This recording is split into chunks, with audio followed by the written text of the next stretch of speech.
Hello, everyone. Welcome to the Just Do You podcast. My name is Eric Nicole, and I'm your host. If you are a first time listener, welcome to the conversation. And if you're a regular, I'm honored that you've decided to join me for another episode. The Just Do You podcast is centered around a network of conversations which are meant to connect us, to inspire us, to find our own confidence, our own voice, and to live our own truth. And who knows, we might even learn a little something new that ultimately allows us to live in the sweet spot that I like to call the Just Do You space of being. Each week, I have the privilege of sitting down for unscripted conversations with friends, family, colleagues, community leaders, and influencers that all share their own personal journeys. I hope that you enjoy our time together as much as I have. We are certainly going to laugh, and yes, we might even cry a little, but in the end, we're going to know that we're not alone during our life's journey. So, are you ready? Great, let's do this. Welcome to the conversation.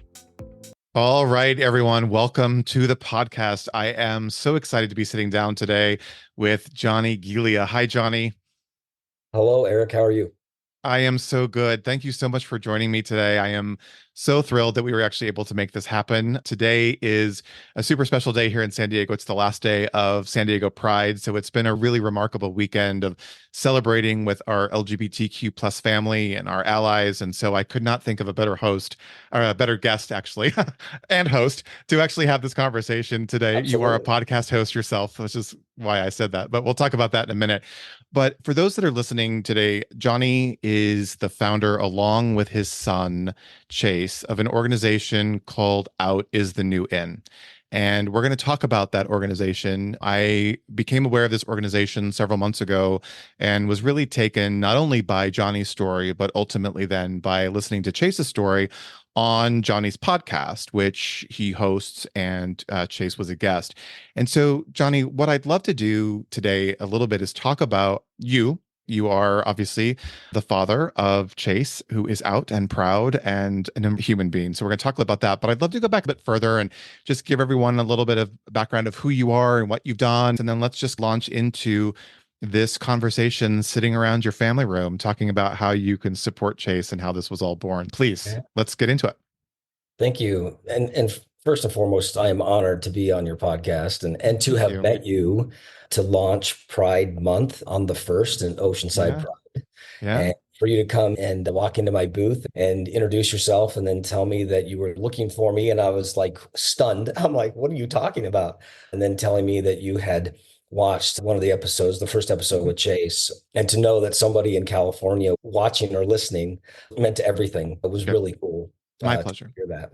But no, I was born in Reno, Nevada, raised on a very large ranch that my grandfather had purchased just out in between Fallon, where I really grew up and went to high school, and Reno. We literally had roughly 3,000 acres land, 1,000 head of cattle. So I grew up doing all the little cowboy things with cattle and roundups and all of that, and really instilled a work ethic for me when I was very young, just all that very hands-on work. And grew up in Fallon, a very small, conservative, little small town of dairy ranches and farmers. And a lot of it was everybody knew everybody because we had maybe 13,000 people in the town when Wow. I was growing up. My family was a part of the First Baptist Church. My dad was a trustee, so it was a born again Christian setting. And that's how I was raised. Moved forward, graduate, went to school, really didn't know what I wanted to do. So I went to a couple different junior colleges up in Northern California, went to Chico State for a little bit, and then finally realized I had a roommate and he and his brother, and one of them was in sports medicine, athletic training. So it was a cool little niche for me after I'd injured myself several times running track. And so I got into that and it just clicked for me. I didn't know why, but it did. So I jumped into that, moved to Reno, and finished up my bachelor's and master's in athletic training and sports medicine at the Mm. University of Nevada. So during that time, I had met Denise, who then became my wife, and she had a little 4-year little girl. So I'd done with school and I get a job offer in Tucson with an orthopedic surgeon. And I end up going down there. First job, I'm like, oh my gosh, this is so cool. We're really launching out and this is our life. Get down there, work for him in his physical therapy clinic. I was there for 1 year. And during that time, we had Chase. And Chase was born in Tucson, but he was born with a cleft lip and palate. We knew that he was going to have numerous surgeries to repair the lip, the palate, extensive orthodontia, speech pathology, all kinds of things, and Mhm. really numerous surgeries up until he was roughly 17 years old. Wow. So he had his first initial surgery down there at 3 months old. I applied for the head athletic training position at Grand Canyon University, not thinking I had a shot at it whatsoever. And I get this random phone call from the orthopedic surgeon that interviewed me, and he's, hey, you and your family want to move up to Phoenix. I'm like, you're kidding, right? He's, no. He goes, come on up. So I started in 96 there and ran that program. And then I had the option of teaching as well, which was, Mhm. I love teaching. And so I got to teach. I designed an athletic training practicum class for my student trainers. I also got to teach kinesiology, exercise phys, and health and wellness. So I did that for about 3.5 years, and then left there, went to Spooner Physical Therapy in Scottsdale, Arizona. So I'm there roughly, man, maybe 6 months. I'm rehabbing roughly 5 Scottsdale cops. And one of them asked me if I had ever thought of law enforcement. Never in my lifetime had ever thought of being a cop. So he goes, there's room for advancement, great healthcare, great pension. He's really selling it. I went home and presented it to Denise at the time, and she's, you know what, do what's going to make you happy. So I Mhm. called one of my best friends back in Reno, who was a cop there, and it was absolutely hilarious phone call. He's, dude, you need to do it. He goes, it's a Mhm. kick-ass job. He goes, get your 20, get your pension, and get out. Go do something different. He gave me some amazing advice that I shared with the department, my last email when I retired. So I did 21 years, and his advice was so good about knowing that politics is everywhere, no matter where you choose to go, whether that's corporate America Mhm. or government position, wherever. And he goes, you need to make a conscious decision on how you allow those politics to affect you in your personal life and at work. And secondly, he goes, law, he goes, is black and white on certain occasions. He goes, but there's so much gray that you get to play in. He goes, Mhm. you are affecting people's lives. He goes, so play in the gray as much as you possibly can. And I took that with me my entire career. So I choose to, the negativity, just so much surrounding me and the department as a whole back in COVID, when it Mhm. hit early 2020, Mhm. it was rampant and nobody knew what to do. Everybody got shut down. It changed so many people and it Mhm. really affected people's mental health. And I saw that daily, call after call. And it was crazy how many people I ended up referring to we have a civilian unit, at least with Scottsdale, where it's a crisis intervention support staff team. And we were referring everybody to them. They were getting inundated. Mhm. So here come the riots, here come the protests. Everything started happening right at the end of 2020 Mhm. ish, middle of 2020. And everything just started compounding on each other. And so I'm like, you know what? I don't know if I want to do this anymore. And I literally was sitting on the couch with my laptop looking at my calendar. And I go, you know what? I just think it's time to find something else to do. And during that time, during my career, I ended up going through a divorce. And just prior to all of these decisions I made about big life moving intersections, right? Chase had come out at 17, jumped back from 17 years old. And there was a holiday, I believe it was around Christmas time. And we were in the kitchen, just the two of us talking. And she looked right at me and she goes, "Hey, I know how conservative your family is, how conservative you are, how you were raised." She goes, "You really need to prepare yourself." And I looked at her and go, "Well, I don't even know what the topic is. What are we talking about?" She goes, "Chase is gay." And I go, "Hold on." I go, "Wait a second. He's 5 years old." And she goes, "Johnny, you need to prepare. Chase is gay." And Mm, at that time, I'm like, okay, he's five. Okay. I've had so many conversations since with so many people, and they're like, one individual actually said, you could actually look at it and go, you had 12 years to prepare. mhm, And so when he did come out, his biggest concern were the people I worked with, because I was at mhm, the police department. mhm, And he's, "Yeah, Dad, but you're a cop." And I go, "Okay, I don't understand. What does that mean?" He goes, "You work with these big macho ego guys." And he was more concerned about them and maybe how they viewed it than I did. And I looked right at him and I said, "Chase," I go, "Here's the thing. I know who those people are. I don't know if I really see them and their views at work." I go, "But the biggest thing is, if they can't accept you for who you are," I said, "they're no longer a friend of mine." I go, "It's very simple for me." I go, "It's about you." I So, said, Johnny, "You hold need to be allowed." yeah, hold that thought for a second because I want to go back just because I think this is really important. So, thank you for letting me interrupt. So, back when he was 5 and you're having this conversation in the kitchen, and you said, and you had that thought, right? Like she said, you just need to prepare yourself. Was there a moment of, given your background and given how you were raised and given where you'd come from, was it more, okay, well, is what it is, and we'll see. I'm just curious because that's the pivotal moment in so many kids' lives. And why I was excited to have this conversation with you today is because so many kids don't have that opportunity or are terrified. I didn't come out till I was 24 years old. I could have told my mom when I was 12, but I waited 12 years. So I'm really intrigued by that moment when you had that conversation in the kitchen at the first time, what that was like for you, if you don't mind sharing. Absolutely. It was the latter. For me, it was like, okay, even though he's five, he is my son. He's my child. And it just went from there. We Mm-hmm. really didn't have much more conversation of that, Mm-hmm. even that topic. And it just moved forward.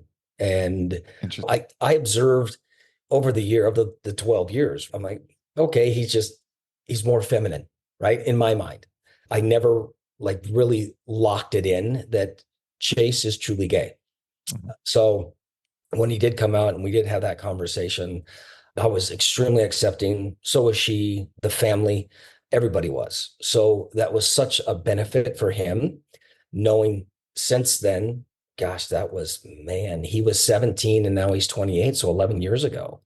So in that 11-year span of time, the amount of people I've met in the gay community that have told me to my face a complete opposite story of Mm-hmm. their parent or parents who Mm-hmm. were not accepting, and that process of how that affected them in so many pieces of their life. And Well, so, it's something that's interesting because my when I first met you and you had said that you were a retired cop, that was my first thought was what was that like? Right? Because again, yeah, there's an assumption that we all have in this world that we live in, right? And sure. especially because we don't have experience. I don't have police and law enforcement in my family. I have medical and teachers and all those other things, but I didn't have. And so my first thought was, wow, that's going to be an interesting conversation around the water cooler. Is that something that was difficult for you?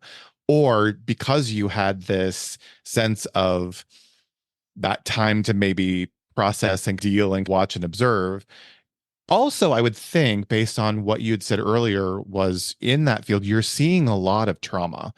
You're also seeing, I'm sure, a lot of life's experiences, right? Which I would assume as a police officer, you have to learn how to navigate that in your daily life. Is that correct? Because I'm sure you're seeing things, not every day, but things that are difficult or that you have to know how to navigate.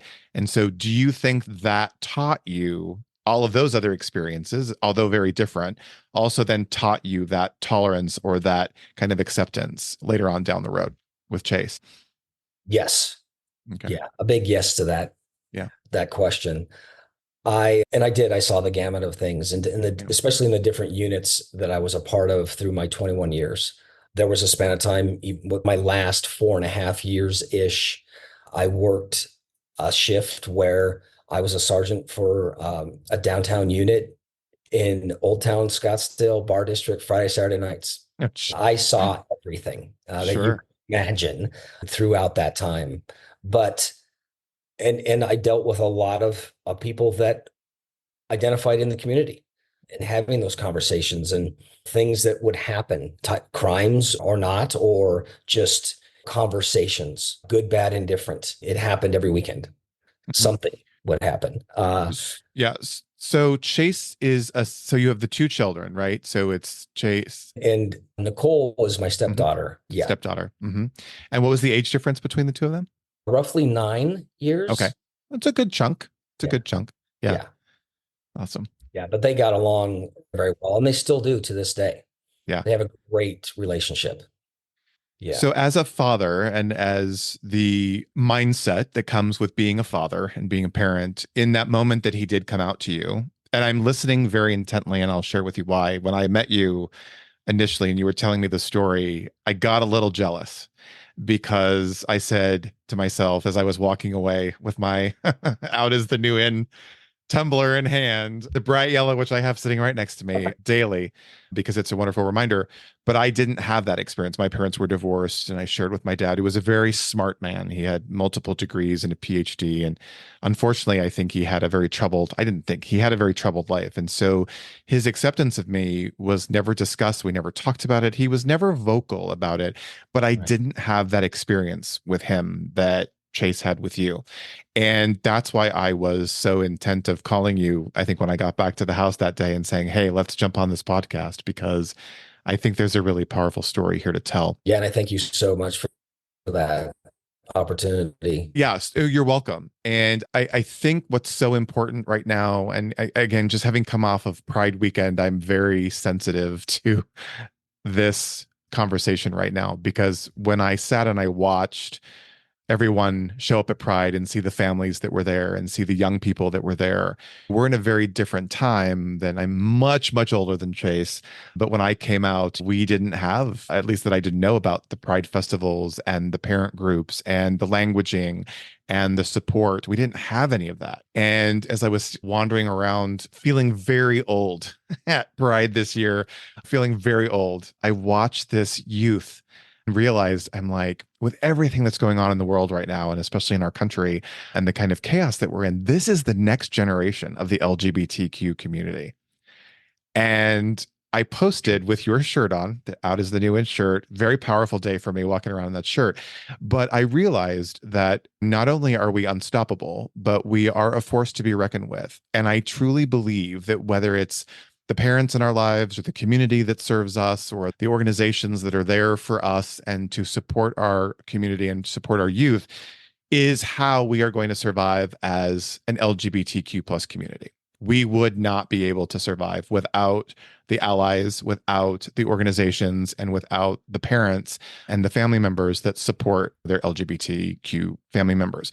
And so I'm super grateful to you for what you're doing with Out is the New In. And I want to talk a little bit about that. And then we'll go to the podcast and Chase's episodes because I'm still enamored by those episodes. I listened while I was in the car driving quite a bit, and I thought this kid has got his act together. So I'm not sure where Chase is going in the world, but Yeah. Don't I worry, can got that.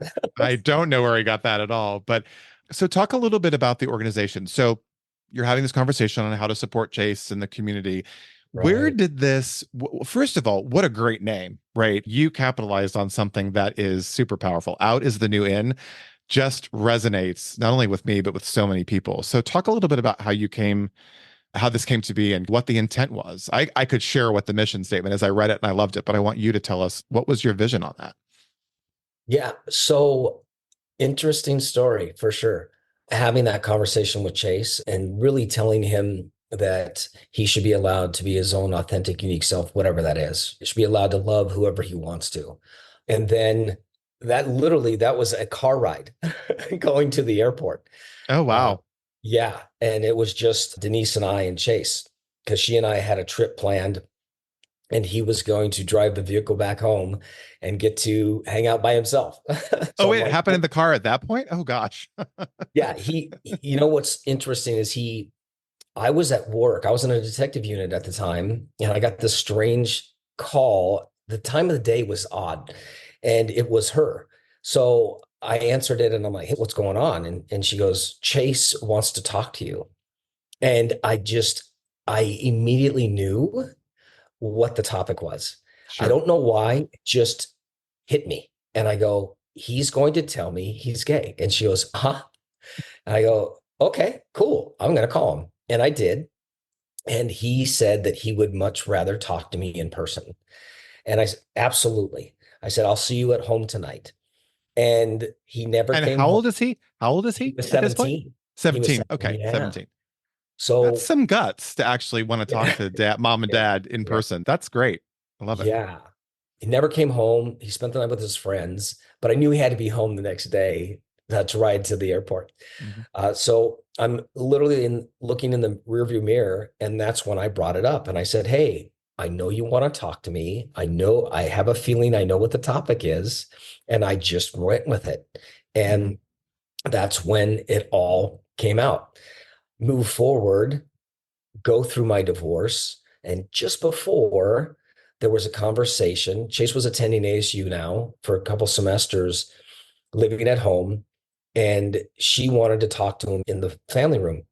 He comes out and she goes, "I've been thinking, how can we give back and support you in the community?" Mhm. And Denise is the one that came out with "Out is the new in." She Mhm. threw out the slogan. And so we all looked at each other and we're like, "Oh my goodness, that's really cool. That's really catchy." And we all liked it. It was about a 10-minute conversation. Nobody came up with amazing ideas at that point in time. And it just sat there, but the big period at the end of it.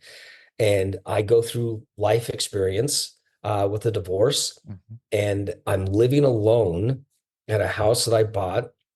And I literally, one day, I woke up with visions of logos of Out as a New In. And I just grabbed paper in the kitchen and started drawing them, everything that kind of came in my head. And then I look at something and it would spur another little idea. And I draw that and another idea. And I still have those pieces of paper. And Mhm. so I jumped on the phone and I called Chase. And he had left ASU and now was attending the Art Center College of Pasadena. Oh, very In cool. so so I called him and I said, "This is crazy. I don't know why this is happening. I can't explain it, but I truly believe there's a reason for it. I just don't understand it right now." And I said, "I'm thinking, what if we come up with maybe a small little logo and maybe we can do some hats and shirts?" And he's, "Cool, Dad, whatever you want to do." I'm like, "Okay." I go, "I don't know what I'm doing. I have no idea. This is all brand new." I go, "Can you help me with the logo since this is what you're doing?" Mhm. He goes, "Dad, I am so crazy busy. I got work, I got school, I got projects, all these things." And I go, "You're serious?" I go, where do I start?" So he gives me a bunch of advice. And so I just start drawing everything. He goes, "Send everything to me. I'll tell you what to tweak and all this stuff." And took a little bit of time, but then all of a sudden yeah, that's it. And it's literally a small little square that we came up with for kind of just a chest piece for shirts and hats. I sat in front of my computer and I typed in how to start a business. And it gave me, I think it gives you like 12 steps. And Mhm. I'm like, "Oh my gosh, that's attainable." And I just started checking them off. And one at a time, reached out to some friends that had some screening people that they knew prior. And I met with those people. And this one gentleman, he's, "Oh my gosh." He goes, "I love this idea. I love what you're doing." He goes, "Let's do this." So I got some hats and shirts done. And that was in 2017 when that all came together. In 2018, after I got my hats and shirts, I realized, okay, I have some inventory. I have some ideas. I've developed a mission, a vision. And I just went, "Oh my God, I've never been a part of the community." So I type in Pride events and I see Pride in the Pines up in Mhm. Flagstaff. And I'm like, "Hey, that's June. Let's get out of the heat of Phoenix." And my biggest thing, my whole mentality was go meet people and just have a conversation. So I get up there, and I have to tell you, Eric, that was probably the most powerful day in my life. Mm. So I get up there, I set up, and people are coming up to me going, I've never heard of you. I was a new one. Who What are you? are, Yeah. yeah, what are you? Why are you here? Why are you here? Yeah. Yeah. And I'm like, currently I'm a cop. My son just came out. This was the conversation I had. And I had people on the other side of the table break down Hmm. and tell me that their parents had never, ever accepted them like I did Chase.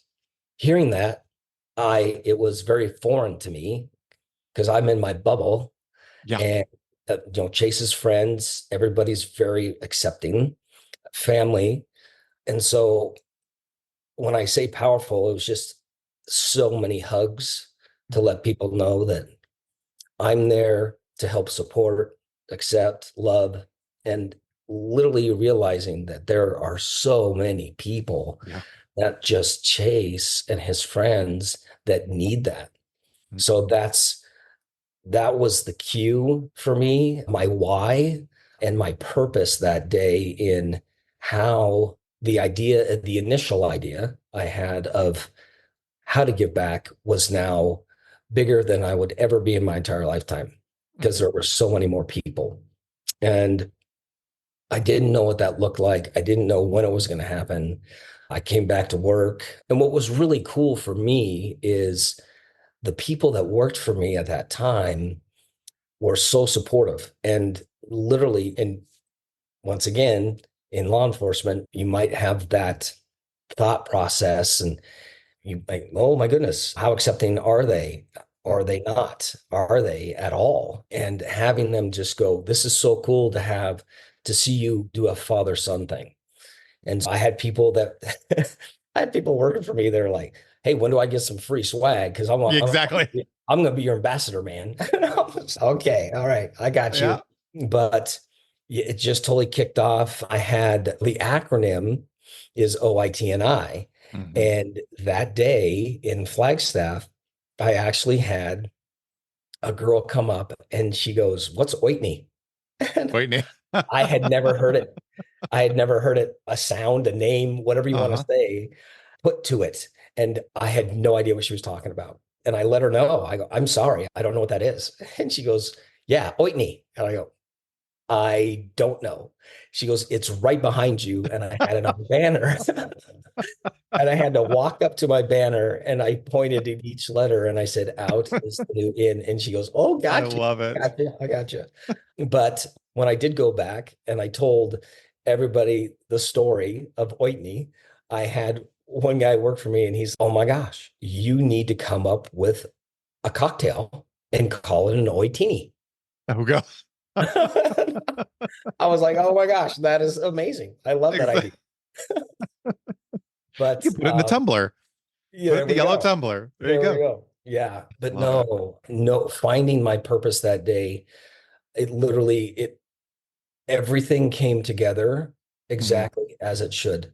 I look back at life and go, even though it was not a fun time going through a divorce, it's Hmm. exactly what was supposed to happen in my path, Hmm. my journey, to have that happen and then build something with Chase, and being able to build it and then have the idea of how do we give back.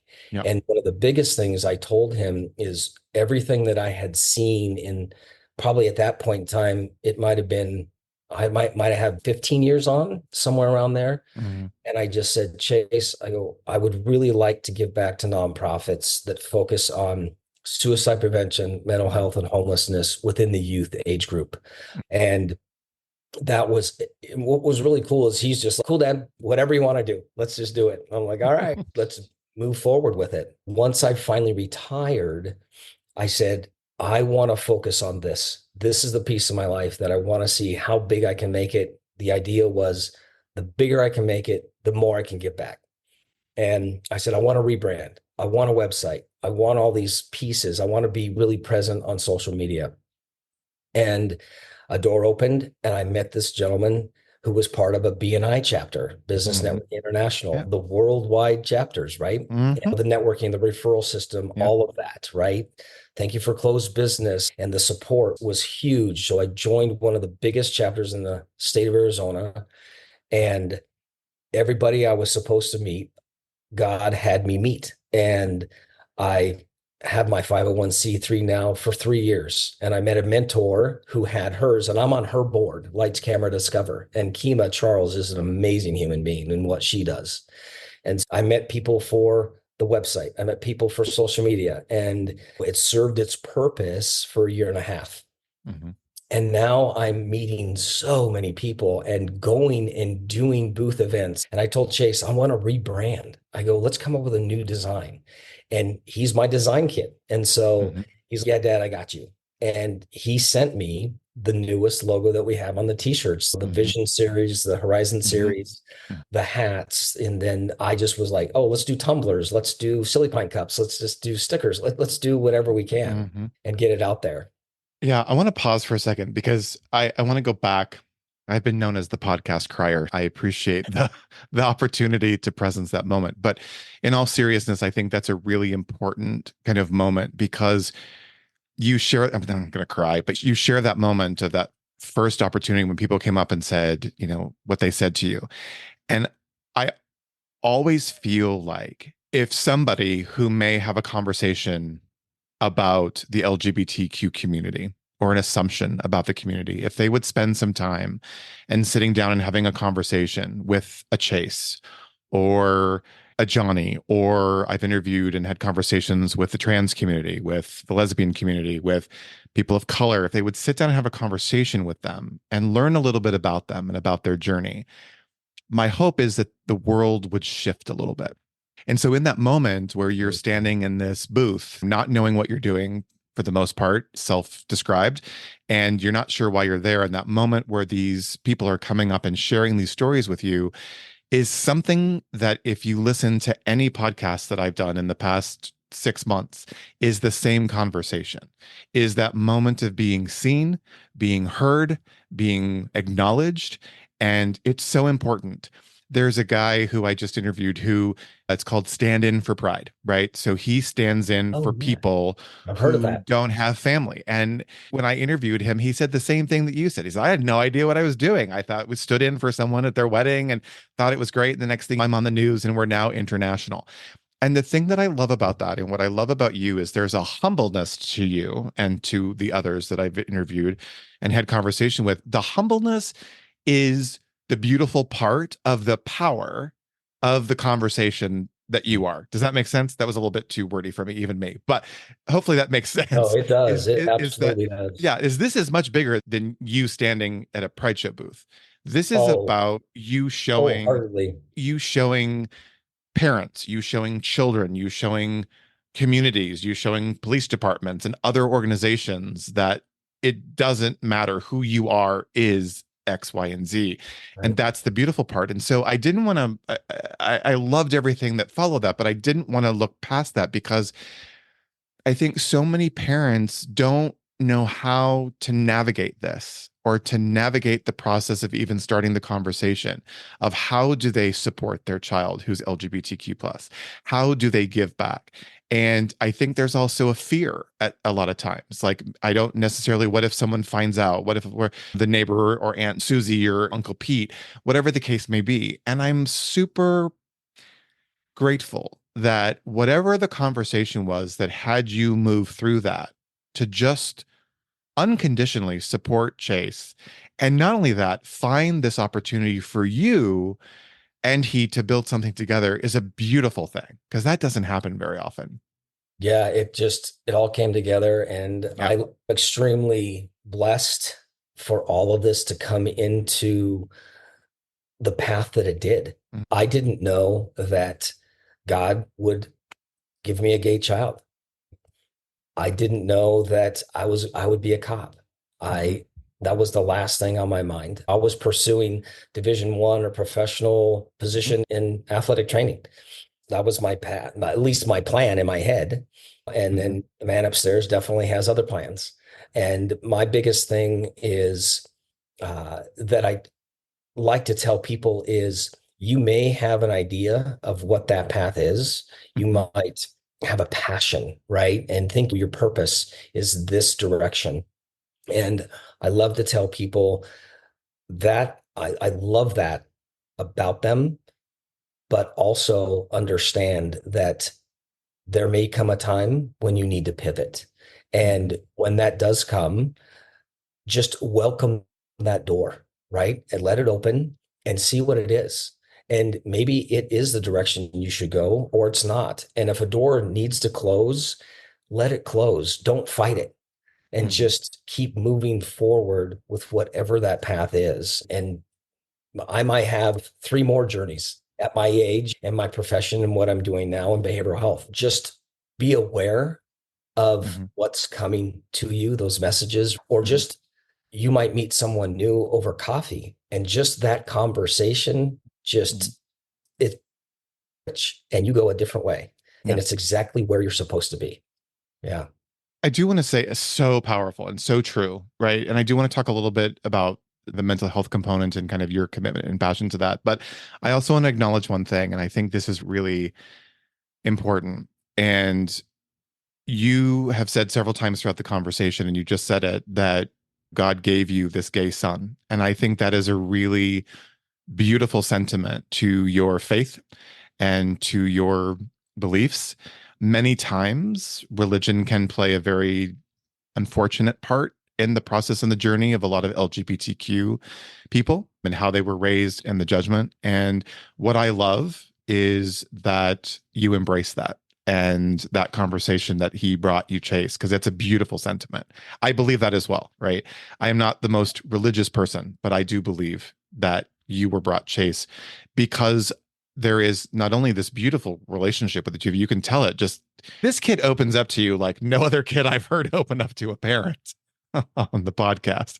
The conversation that you two had during I think it was 3 episodes of the podcast, he really opened up to you and said things very directly and very openly to you. And I watched the two of you, and it was a really yeah, it was a really beautiful conversation. Beautiful conversation. So I do believe that. And I'm grateful that you said that because I want people to realize that it's not always a bad experience, right? It's not always, yes, Yeah. correct. And I look at life, sure, I was raised in a very hardcore, conservative, born again Christian setting. And I look at life now and go, I don't consider myself religious. I just consider myself having a relationship with my higher power, Love it. whatever you want to call it, higher power, God, Hmm. whatever that is. And I look at life and especially after the divorce and just doing a lot of introspection of who I was during that career and how that truly affected me, how it affected the family. It definitely changes you, good, bad, and different. So now getting back and completely out of that setting, I feel like I've truly been able to find myself again in who I was before I went into that. Hmm. And and then having Chase come out and going, he's my only child. And I love him unconditionally for who he is. And yes, when you you say that he's very direct and he's very opinionated, and I Hmm. love that about him. And there are times we have conversations and I go, you know what? We can agree to disagree on certain things, but he's very passionate about his thought process and just who he is as a human being. And I told him when he asked, when he got to, he's like, when do I get to be on it? And I had to take a step back because after the divorce, there's been times when our relationship has not been good. And there was a span of time where we really didn't communicate much. And so I said, okay, what would you like the topic to be? This could be very raw, very emotional. And I said, I'll prepare for that. And he goes, yeah, Dad, I don't know. I was thinking we could just talk about the gays. And I go, absolutely. I go, that's what we can talk about. Yeah. And what I love about, at least on my platform, is like you said, having a conversation. And whatever that is. What do you want to share that you feel safe in sharing? Then that's what we'll talk about. And I just let people go and just tell their authentic, true story of them, of who they are as a human. Yeah, and there's an opportunity when you listen to your podcasts and the guests, especially the guests that I think you just had on, or the most recent episode, super powerful. And everyone's different, right? Everyone's telling a Very. different story because, again, everybody has a different story to tell. And so I think when you give people, and I've found this through my podcast as well, when you give people the opportunity to be comfortable and to feel safe and to share, they will share things with you that you did not expect. You had that same experience. And a lot of times in this kind of free-formed podcast format where it's a conversation like you and I were sitting down having a coffee, we're not scripting this and we're Not at also all. not editing it at all. And there have been times where I went, whoa, okay, here we go. Here we go. How's that one going to land? And I have a couple coming up where I'm just, yeah, I'll leave it there. But I think the thing that's so great about you and your podcast, and also because you can hear the out is the new in concept and construct in your podcast. That's what it's called. But I believe that who you are and the presence that you are and the gift that you are and the openness that you are allows people to really share and shine brightly and share stories that I think are super impactful. And I believe I started this podcast when it's been 6 months, but I did it because I felt so disconnected from people Mm. after the pandemic and after being sequestered for so long. And I was dealing with my own divorce. I got divorced in 2019, finalized 2 months before the pandemic, going to start my life over again. And look what happened. We went right into seclusion. And there were Right. years, 2 years, 20 to 22, of this solitude and this depression and this anxiety. And it wasn't until a friend of mine said, you got to launch this podcast because it's a great concept. And there's a whole story behind how I came up with the name and how I launched it. But it really was about finding your voice and finding your confidence and finding your passion and having authentic conversations that may sting a little bit. But it really was designed, to be honest, to, given the state of the country we were in, it was to really give people who may be listening an opportunity to maybe learn something a little bit different Mm. about a person or a community or a belief that they had that could shed some light and have you go, huh, this is a conversation. We're going to have a conversation about something that may be difficult, but we're going to learn something. And I really feel that's what you're doing around this conversation of mental health and around this conversation of suicide. And one of the things that I have found so shocking and surprising in this journey of my podcast is the amount of shame and guilt and depression and anxiety that has come from something as simple as just being oneself, true self, and what that does. And it wasn't until I started dealing with my own anxiety that I realized there are so many people out there struggling. And if we don't have the conversations like you're having, it almost causes it to be more taboo or under the table. And I think we have this incredible opportunity in this Right. current world we live in to talk about it and to say, it's okay. And here's the resources. You give the resources on your page, right? So Right. important. Right. Here are the resources. And also know, when I say it in my intro, you're not alone. You're Yeah. not alone. And Right. maybe you just need a hug. Maybe you just need a hug. Or maybe you need someone to listen to. Or maybe you just need someone to say, hey, I have felt alone. And this organization that you have makes me feel not alone anymore. And so I'm, again, just really, that's why I was so taken by you when I met you. There were a lot of wonderful organizations there that day. But I tend to find, right, universe puts it in your pathway, right? Yeah. People Absolutely. that make you stop and think. And when I walked away from that booth, I thought, now here's a guy that could have taken a completely different path and a completely different journey. And I did not expect your story to come out of your mouth when you told me. I thought, oh, here's this really handsome gay guy with this great product line called Outs the New In. How cool is that? Had Oh, I love that. no idea I that love you that. were this father of a gay kid with this organization. And I meant that in the most polite ways. I said to my friend, I'm like, he's a really good looking guy. Had no clue. But again, Yeah. opportunity to really learn something new, because the more we can have, again, these kind of conversations and then to meet Chase and to listen to his story, I really believe is going to resonate with a lot of people. It's again something that I think his ability to be so comfortable with you as his father is beautiful. I don't see that a lot in the LGBTQ community. So I just again am really grateful that he has that relationship with you and you with him. Thank you so much for those kind words. Yeah, Yeah. I'm very grateful for who he's turned into be. He's such a good kid. He's very driven. Mhm. He's doing very well in Detroit, where he's working out there now, and he loves what he does. And we talk weekly now, just catch up on everything that's going on with work and life and everything. And going back to like when we talk about hearing and seeing an individual, that for me is by far the most important. And Mhm. when I do go to my booth events, I've been so blessed in being able to, I've done San Diego. I did Oceanside this year. I don't miss Flagstaff since 2018. That event is just so fun for me. I've done Las Vegas, and then I've done so many different family events here in Queen Creek and Gilbert, Chandler, Tempe, Mesa. I've been all over the valley. And just for me, every time I set up, I don't care what I sell. It's not Mhm. about the financial piece for me. Right. Right. It's truly about the conversations, the authentic conversations that I am hoping I get to have that Mhm. people will share. And Phoenix Pride, I've been there 3, 4 years now. I think 2 years ago, I had an amazing human come up to me, talk to me about what they really didn't share a tremendous amount of what they were going through in their mental space at that Mhm. point in time in their life. But a year later, that day, I just, before they walked away, I let them know that they had a purpose in life.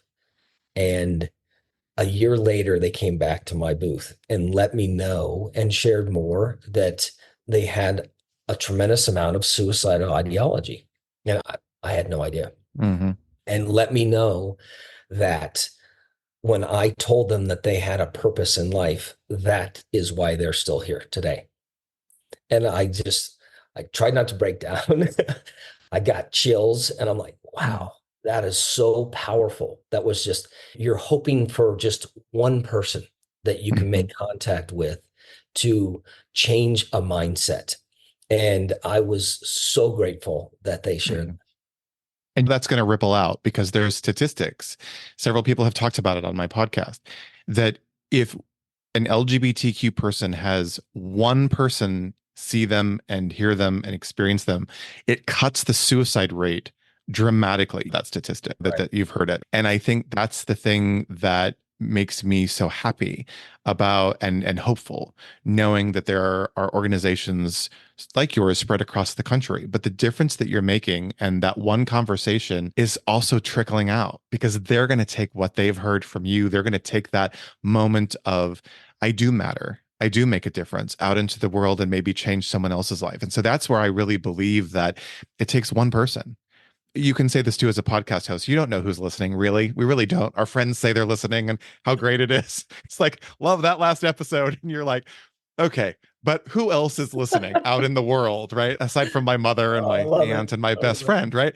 And you think that sometimes as a podcast host, right? You do. You're like, am I touching people? And then it takes that one opportunity for someone to send you a note and say, I changed my mind about something listening to your podcast with somebody who transitioned from male to female.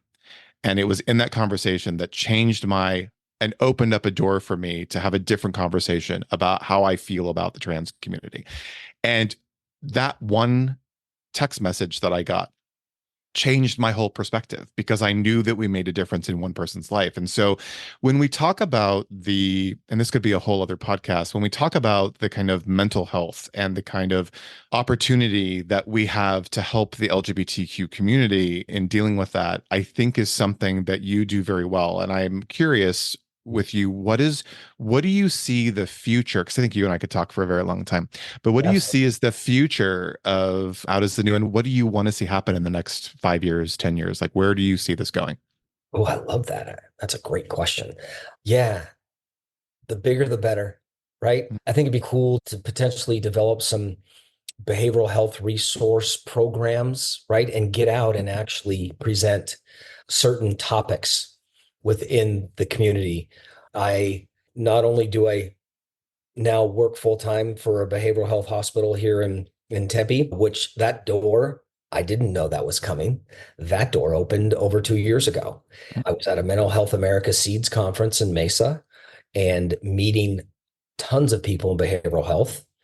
And I had a lady come to my table out as the new in. I was asked to be there and Mm-hmm. represent the nonprofit. And so I'm having this conversation. She goes, "What do you got going on here?" So I told her all about it, what I'm doing. And she goes, "I want to learn more." Literally a week later, we're at lunch. I said, "I want to learn about mental health, so much more about mental health." I said, "That's what I'm keen off of and giving back to." I go, "That's my focus." And she goes, "Oh my goodness, I know somebody who's hiring." And 2 days later, I was in an office at Aurora for a community liaison position. And I got hired a week later. And so I look at that and go, that absolutely was that was my higher power going, "Johnny, this is exactly where you're supposed to be. And this is how you give back in that setting." Now, the podcast idea came after meeting so many people in the community at all my events and who shared stories with me. I'm like, oh my goodness, how and what can I do to allow them to share that? So the podcast idea hit me, and I said, Mm-hmm. I want people to share their coming out story, whether that's good, bad, indifferent, allyship, parents, whoever wants to sit down with me.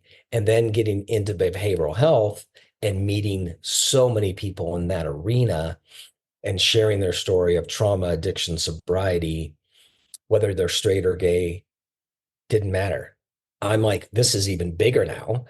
I'm like, whoever wants to share, please share because someone out there needs to listen and understand they are not alone, that there are resources out there, and there are people going through the exact same thing that they're going through, and they've made it to the other end through all of their resiliency, and they're doing amazing things in life. So that's how that all just spun and came to fruition for me. And in the idea of just, let's just sit down and have an authentic conversation, share what you want to share so someone else out there can hear your story. Yesterday, you actually said thank you for being an ambassador of the Out is the New In I did family say that since to I wore you. the t-shirt, but I'm going to tell you something. Thank you. I wore it proudly. By the way, the quality of that shirt is stunning. I love that shirt. I will wear it proudly a lot. Got a lot of compliments. A lot of people asked what it is, and of course, sent them to your website, which we will also do here on the podcast. We'll put a link into the website.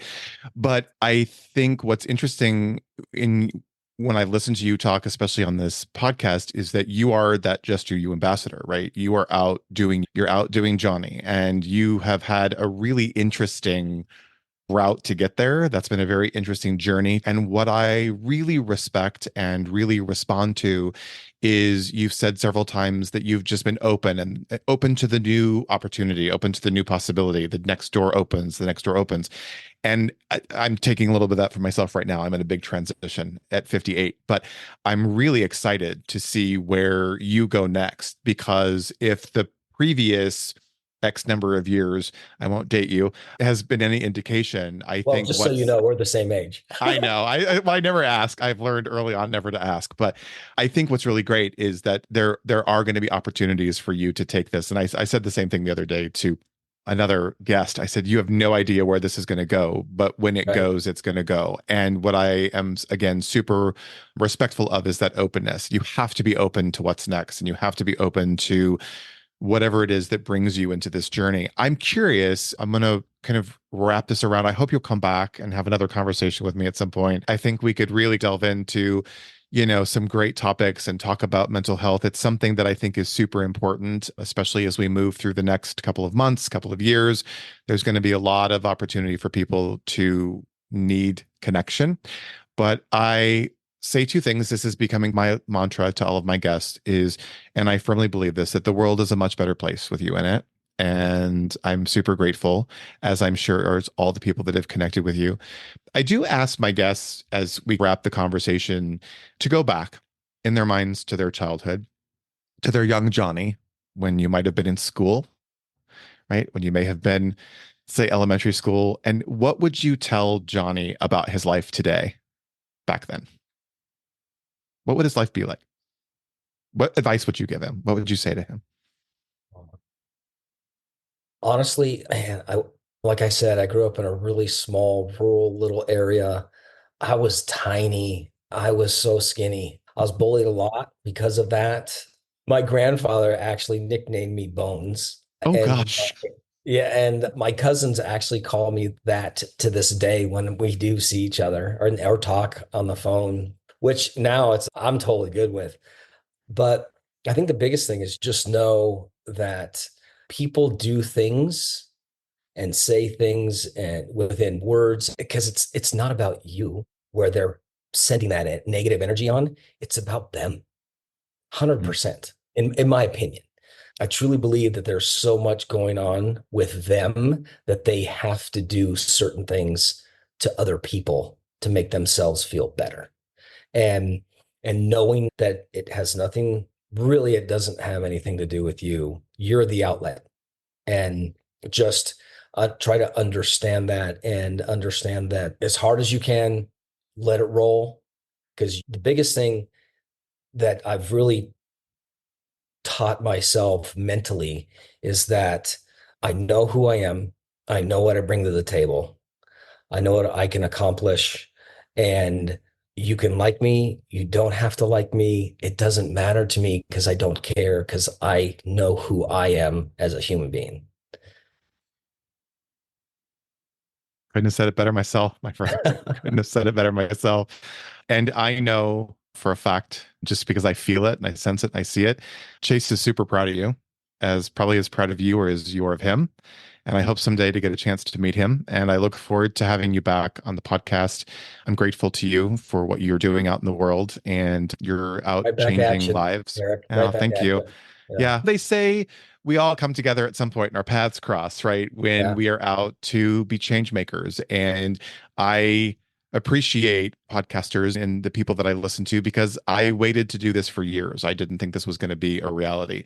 And my coach and my mentor, who happens to be a fellow podcaster as well, said to me one day, "When are you just going to do the first podcast? Just get it out. Just do you. Just do it." Right. And I really hesitated. And I have to say, I didn't anticipate what it was going to do for me personally, Mm. in my life as the podcast host and listening to all these stories, and then knowing that we were putting those stories out to the world, and the difference in the conversations that we were going to shift.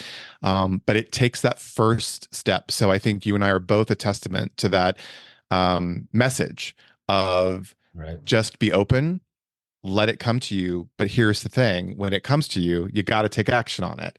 Because if you don't take action on it, it's not Absolutely. going to happen. So true. I will think of that every time I drink out of my bright yellow tumbler and wear my t-shirt and think of the people that are coming to you and all of your hard work.